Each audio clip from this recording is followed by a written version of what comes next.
وَقُلْ جَاءَ الْحَقُّ وَزَهَقَ الْبَاطِلُ إِنَّ الْبَاطِلَ كَانَ زَهُوقًا۔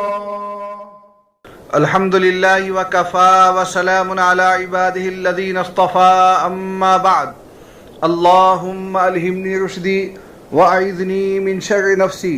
سامعین، 2 دن پہلے میرے واٹس ایپ پر ایک سوال نامہ موصول ہوا جس کا تعلق تبلیغی جماعت سے تھا۔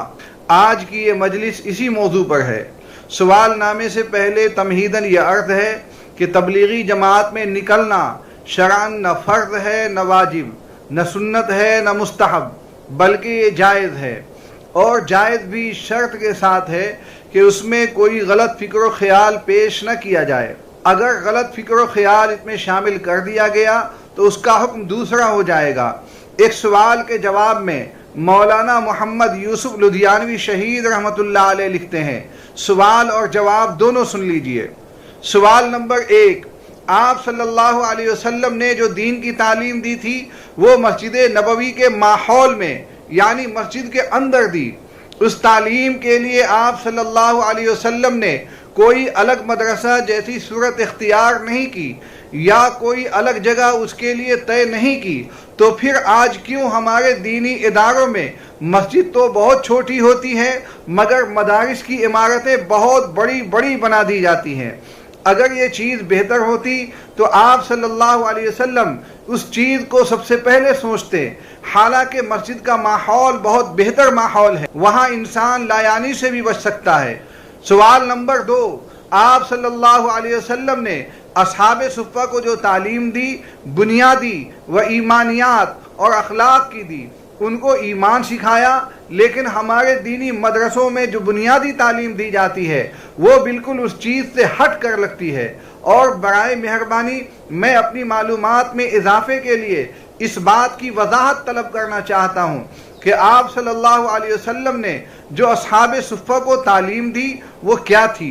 سوال نمبر 3، ہمارے مدرسوں سے جو عالم حضرات فارغ ہو کر نکلتے ہیں ان کے اندر وہ کڑھن اور فکر دین کے مٹنے اور آپ صلی اللہ علیہ وسلم کے طریقے کے چھوٹنے کی نہیں ہوتی۔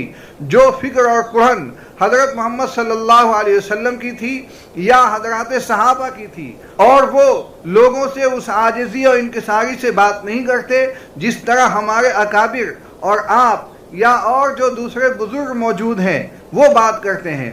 سوال نمبر 4، معذرت کے ساتھ اگر اس خط میں مجھ ناچیز سے کوئی غلط بات لکھی گئی ہو تو اس پر مجھے معاف فرمائیں۔ اگر اس خط کا جواب آپ خود تحریر فرمائیں تو بہت مناسب ہوگا۔ جواب نمبر 1، حضرت صلی اللہ علیہ وسلم نے ہمارے شیخ کے فضائل اعمال نامی کتاب کی بھی تعلیم نہیں دی، پھر تو یہ بھی بدعت ہوئی۔ کیا آپ نے اکابر تبلیغ سے بھی کبھی شکایت کی؟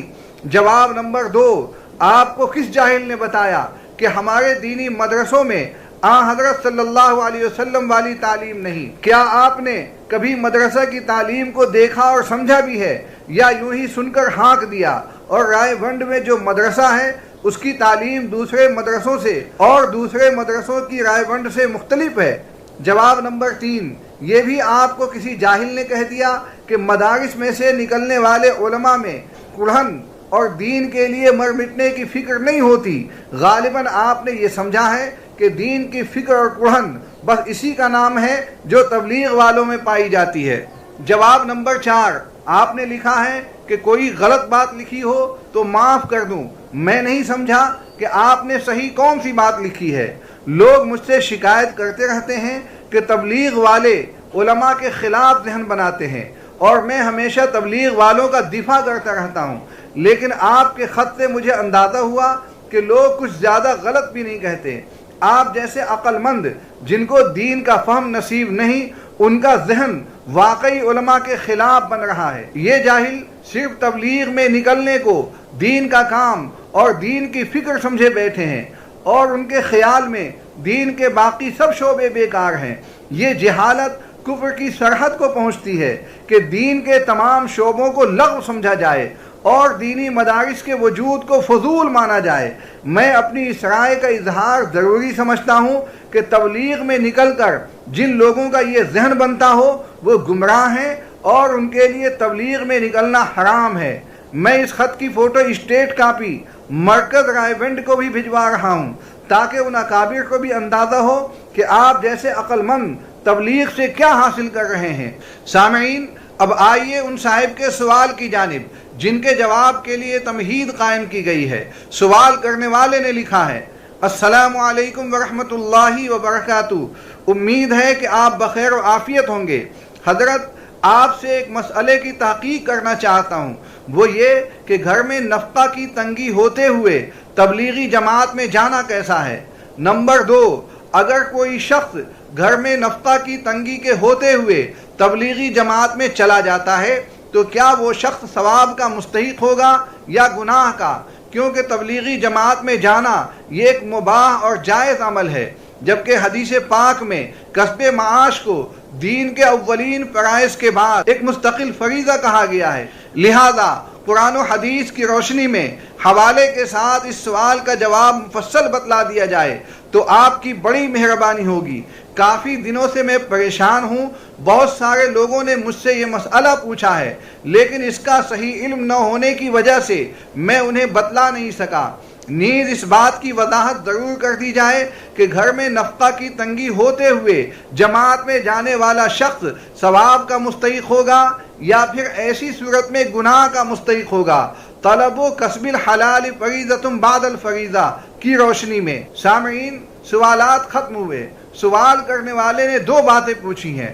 نمبر 1، نفقہ اور گھریلو اخراجات کی تنگی کے باوجود تبلیغی جماعت میں جانا کیسا ہے؟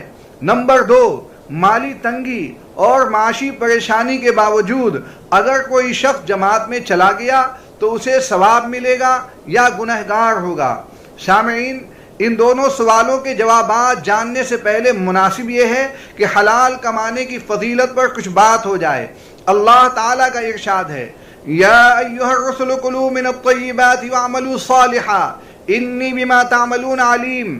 اے انبیاء علیہم السلام کی جماعت، پاکیزہ چیزیں کھاؤ اور نیک عمل کرو، بے شک مجھے اس کا علم ہے جو کچھ تم کرتے ہو۔ اس آیت کریمہ میں اللہ جل جلالہ نے اپنے انبیاء علیہم السلام کو مخاطب کر کے فرمایا کہ عمل صالح سے قبل پاکیزہ اور حلال روزی کا خیال رکھنا اور حرام سے اجتناب کرنا بہت ضروری ہے، اس لیے کہ عمل صالح سے قبل اگر طیب اور غیر طیب کا خیال نہ رکھا جائے تو عمل صالح اپنی افادیت کو کھو دیتا ہے، کیونکہ عمل صالح کی افادیت یہ ہے کہ وہ اللہ جل جلالہ کی بارگاہ میں شرف قبولیت حاصل کرے، اور اس شرف کا حصول حلال اور طیب روزی کے بغیر ممکن نہیں ہے۔ یا ایھا الذین آمنوا کلوا من طیبات ما رزقناکم، اے ایمان والو، جو کچھ ہم نے تمہیں عطا کیا ہے اس میں سے پاکیزہ چیزیں کھاؤ۔ یہ آیت بیان کرنے کے بعد نبی پاک صلی اللہ علیہ وسلم نے ایک شخص کا بیان فرمایا، چنانچہ حدیث کے الفاظ ہیں: ثم ذکر الرجل یطیل السفر اشعث واغبر یمد یدیہ الی السماء یا ربی یا ربی ومطعمہ حرام ومشربہ حرام وملبسہ حرام وغذی بالحرام فأنی یستجاب لذلک۔ جو طویل سفر کرتا ہے، بال پریشان، گرد و غبار میں اٹا ہوا، اپنے ہاتھ دعا کے لیے آسمان کی جانب اٹھاتا ہے اور پکارتا ہے یا رب یا رب، جبکہ اس کا کھانا حرام کا ہے، پینا حرام کا ہے، پہننا حرام کا ہے اور حرام اس کی گھٹی میں پڑ چکا ہے، حرام کی غذا سے پلا ہے، تو ایسے شخص کی دعا کیوں کر قبول ہوگی؟ گویا دعا کی قبولیت جیسی نعمت سے محروم کر دیا جاتا ہے جسے مومن کا ہتھیار کہا گیا اور عبادت کا مغز کہا گیا۔ اگر عبادت سے دعا نکال دی جائے تو باقی مادہ عبادت چھلکے سے زیادہ حیثیت نہیں رکھتی، اور حرام کے استعمال سے آدمی دعا کی قبولیت کا شرف کھو بیٹھتا ہے، اور یہ دنیا اور آخرت میں بہت بڑا خسارہ ہے۔ یا ایھا الناس کلوا مما فی الارض حلالا طیبا، اے لوگو، زمین میں سے حلال اور پاکیزہ چیزیں کھاؤ۔ نبی پاک صلی اللہ علیہ وسلم نے فرمایا: طلب و کسب الحلال فریضۃ بعد الفریضہ، حلال روزی کا طلب کرنا فریضہ ایمان کے بعد فرض ہے۔ ان اللہ طیب لا یقبل الا طیبا، بے شک اللہ جل جلالہ پاک ہے اور پاکیزہ چیزوں کو ہی قبول کرتا ہے۔ گویا اللہ جل جلالہ کی راہ میں حرام مال سے صدقہ خیرات قبول نہیں کیا جاتا، اس لیے آدمی ہمیشہ حلال کی جستجو میں رہے، حرام سے بچے، نہ خود حرام کھائے، نہ اولاد کو حرام کھلائے، اور نہ اللہ جل جلالہ کی راہ میں حرام لگائے۔ سامعین، ان تمام تفصیلات کے بعد جاننا چاہیے کہ حلال کمانے کی بھی شریعت میں درجہ بندی ہے، فرض، واجب، مستحب وغیرہ۔ علامہ عبد الواحد ابن زین نے ایک کتاب لکھی ہے جس کا نام ہے حسن الفہم والتعقل فی جمع الکسب والتوکل۔ اس کتاب میں کل 8 فصلیں ہیں۔ پہلی فصل کسب کی قسمیں اور اس کی فرضیت سے متعلق ہے۔ پہلی قسم فرض ہے۔ رزق حلال کمانا بقدر کفایت فرض ہے، جس کے ذریعے آپ اپنا اور اپنے اہل خانہ کی کفالت کر سکیں اور اپنے قرضوں کو ادا کر سکیں۔ نمبر 2 مستحب، اتنا زیادہ کمانا جس سے فقیروں غریبوں کی مدد کر سکیں۔ نمبر 3 مباح، اتنا زیادہ کمانا جس سے ذیب و آرائش و دنیاوی آسائش حاصل ہو۔ نمبر 4 حرام، لوگوں پر فخر و ناز کے ساتھ بڑائی حاصل کرنے کے لیے کمانا۔ اس کتاب میں علامہ نے یہ بھی بتایا کہ توکل قلبی فعل ہے اور اس کے حلال کمانا بدنی عمل ہے، اور یہ دونوں ایک دوسرے کے منافی نہیں ہیں۔ علامہ عبد الواحد صاحب نے یہ بھی لکھا کہ اسباب کو ترک کر کے مسجدوں میں بیٹھ جانا اور اس کے حلال کی امید رکھنا توکل نہیں ہے۔ اس میں ان جاہل فقیروں ملنگوں کے لیے عمدہ نصیحت ہے جو کسب حلال کو چھوڑ کر لوگوں سے امیدیں باندھ لیتے ہیں اور اسے توکل سمجھتے ہیں۔ آپ نے بہت اچھا جملہ لکھا، الکسب حلال والطمع فی الخلق حرام، یعنی رزق حلال کمانا حلال اور مخلوق کی جانب لالچی نگاہ رکھنا حرام ہے۔ انہوں نے یہ بھی لکھا ہے کہ قاری، معلم، مدرس اور وہ طالب علم جو طلب علم میں مشغول رہتے ہیں، کسب حلال کی فرصت نہیں پاتے، ان سب کے لیے بیت المال سے حصہ طے کیا جائے گا۔ ان کا کسب حلال میں مشغول نہ ہونا کوئی عیب نہیں۔ نیز اگر بیت المال کا سلسلہ ختم ہو جائے تو متعلقہ شہر کے مالداروں پر واجب ہے کہ علماء، اساتذہ، طالبان علم کے لیے مال و اسباب مہیا کریں۔ سامعین، اس تفصیل کے بعد عرض ہے کہ شریعت میں جس چیز کا جو درجہ ہے اس کو اسی جگہ رکھنا چاہیے۔ آپ نے ابھی سنا کہ حلال کمانا بعض حالات میں فرض ہے اور تبلیغی جماعت میں جانا مباح۔ فرض اور مباح میں بہت بڑا فرق ہے۔ فرض کا مقام بہت بلند ہے اور جائز کا مقام بہت نیچے۔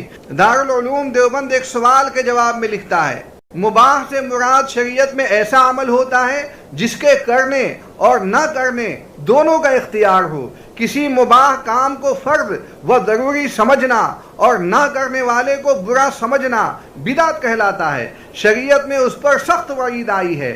جس عمل کا جو درجہ متعین ہے اس کو وہی درجہ دینا ضروری ہے۔ اپنی طرف سے مباح کام کو فرض سمجھنا جائز نہیں ہے۔ سامعین، ان تفصیلات کی روشنی میں عرض ہے کہ فرض کو چھوڑ کر مباح یعنی جائز کام کی طرف جانا ہرگز درست نہیں ہے۔ اب ان سوالات کے جوابات پیش خدمت ہیں۔ پہلے سوال کا جواب یہ ہے کہ اگر بندہ غیر شادی شدہ ہے، اس پر کسی کا نان و نفقہ نہیں، کسی کی مالی خدمت اس پر واجب نہیں، یا وہ بالکل تنہا ہے، اس پر کسی کا خرچہ نہیں اور وہ تنگ دست ہے مگر اس کے باوجود بھی جماعت میں جانا چاہتا ہے، تبلیغی جماعت کے ساتھ دور دراز کے سفر پر نکلنا چاہتا ہے، تو ایسے شخص کا نکلنا بلا شبہ جائز ہے۔ لیکن اگر وہ ذمہ دار ہے، اس پر بال بچوں کا نفقہ ہے، ماں باپ کی دیکھ بھال ہے اور وہ مفلس و معاشی طور پر پریشان بھی ہے، تو اس شخص کے لیے تبلیغی سفر میں نکلنا جائز نہیں۔ اس سلسلے میں دارالعلوم دیوبند اور جامعہ علوم اسلامیہ بنوری ٹاؤن کراچی کے یہ فتوے سن لینے چاہیے۔ ایک سوال کے جواب میں دارالعلوم دیوبند لکھتا ہے، اگر گھر میں شوہر کے علاوہ کوئی اور محرم مرد بیوی بچوں کی دیکھ ریکھ کرنے والا اور ان کی باہری ضروریات پوری کرنے والا نہیں ہے اور بیوی ذہنی مریضہ ہے اور گھر میں جوان بیٹی بھی ہے، تو صورت مسئولہ میں شوہر کا بیوی بچوں کو یوں ہی چھوڑ کر تبلیغی جماعت میں نکلنا جائز نہیں۔ اسے اپنی بستی میں رہ کر دین سیکھنے اور سکھانے کی محنت میں لگنا چاہیے۔ مروجہ تبلیغی جماعت کے ساتھ وابستگی فرض و واجب وغیرہ نہیں ہے، نیز مقصود بالذات بھی نہیں ہے۔ اصل چیز خود دیندار بننا اور دوسروں کو دیندار بنانے کی کوشش کرنا ہے، خواہ کسی طریقے سے ہو۔ واللہ تعالی عالم۔ دارالفتاء دارالعلوم دیوبند۔ جامعہ علوم اسلامیہ نے جو فتویٰ لکھا ہے وہ بھی سن لیا جائے، سوال اور جواب دونوں۔ میرے بڑے بہنوئی جو کہ جماعت میں 7 مہینے کے لیے جانا چاہتے ہیں، حالانکہ ان کا بچہ بھی بیمار ہے اور گھر بھی زیر تعمیر ہے، میری بہن بھی بہت بیمار رہتی ہے، ان کے اوپر بھوت سوار ہے، جس کی وجہ سے دونوں میں بہت شدید لڑائی بھی ہوتی رہتی ہے۔ آپ حضرات قرآن و حدیث کی روشنی میں جواب عنایت فرمائیں۔